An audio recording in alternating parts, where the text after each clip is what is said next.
The video file was simply named Tuesday03.mp4. It was 47 minutes long. Julianne stared at her computer screen. The room was entirely dark, save for the blue glow of the monitor. It's my bedroom. The camera angle was strange. It was positioned high up, looking down through the slats of the air vent.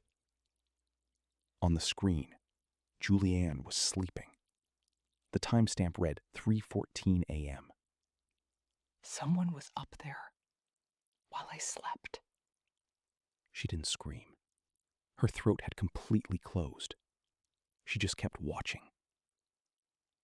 What investigators would later piece together began exactly 3 months earlier. Julianne was a painter. She lived alone in a single-story house at the corner of 13th and Elm. She had a strict routine. Every morning at 6 a.m., she made tea and sat by the window to paint. She liked the solitude. She rarely had visitors. Except for Alan. Alan was a sculptor she had met at a local gallery. He was quiet, unassuming, and helpful. "I brought you coffee." He stood on her porch, holding a cardboard cup. You didn't have to do that, Alan. "I was in the neighborhood. 2 sugars. Oat milk, right?" Julianne took the cup. It was exactly how she liked it. I never told him how I take my coffee. She noticed it, but she filed it away. He was an observant artist. That was just how he was. The subtle changes started in October. Julianne woke up one morning and found a cigarette butt on her front porch. I don't smoke. Neither does the mailman. She swept it away. She told herself it had blown over from the street. A week later, she was painting in her studio. She reached for her fan brush. It wasn't on the right side of the easel. It was on the left. I always put my brushes on the right. She blamed her own fatigue. Artists are forgetful. That was the rationalization. But then came the tapping. It happened late at night. 3 slow, deliberate thumps. It's just the old pipes. The house is settling. She mentioned it to Alan a few days later while they were at the art supply store.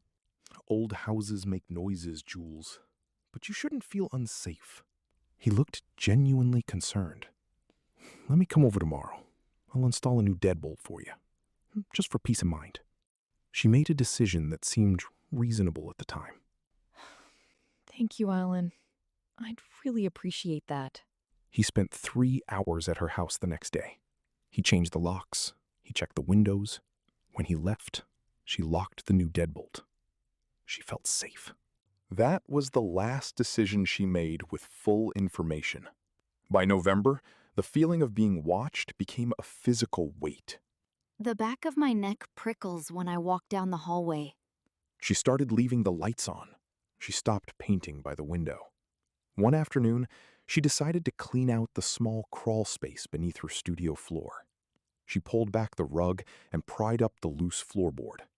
The space was dusty, filled with old insulation. But something caught her eye.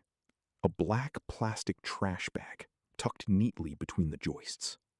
That doesn't belong there. She pulled it out. It was heavy. Inside was a medium-sized metal lockbox. She broke the cheap lock with a hammer. Inside were 3 external hard drives. No dust, no cobwebs. They had been placed there recently. She plugged the first drive into her laptop. The folders were organized by date. She clicked on a file from October. The footage played. It was her kitchen. She was making tea. The camera is inside the smoke detector. She clicked another file. It was footage of her painting. The angle was from the bookshelf. Every piece had been there. None of it had seemed connected. The cigarette butt, the moved brushes, the tapping in the walls. Then she opened the file named Tuesday03.mp4. She watched herself sleeping.